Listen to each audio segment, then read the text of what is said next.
सय्यदी हाज़िहिल फ़ज़ाइल हल हिय मुदव्वना फ़ी कुतुब हल कतब अहदुन अन फ़ज़ाइल الشام। هناك من العلماء من أفردوا التأليف في فضائل الشام، عملوا كتب خاصة جمعوها من الأحاديث النبوية الشريفة الصحيحة والحسنة والضعيفة وجمعوها في كتاب واحد. من هؤلاء الإمام السيوطي رحمه الله، وابن رجب الحنبلي، والربعي، والسمعاني، وابن عبد الهادي، كلهم جمعوا فضائل الشام في كتبهم. يوجد كتاب ينبغي الإشارة إليه، كتب تاريخ دمشق، محدث الشام ابن عساكر كتب لدمشق تاريخا عظيما في 80 مجلد، يعتبر أكبر وأضخم موسوعة في تاريخ دمشق والإسلام।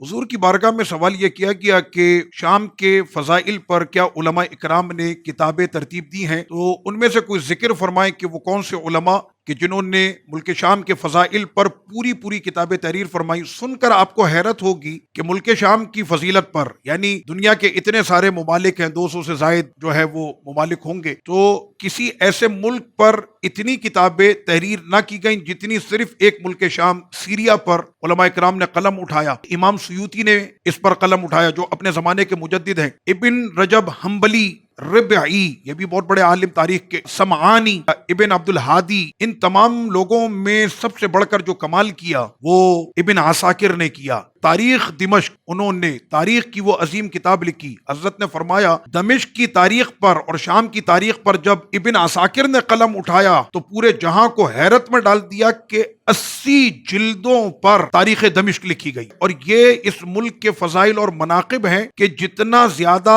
इस पर कलम चला है मुअर्रिखीन का, तब भी वो इस मुल्क के फजाइल का जो हक था वो अदा ना कर सके।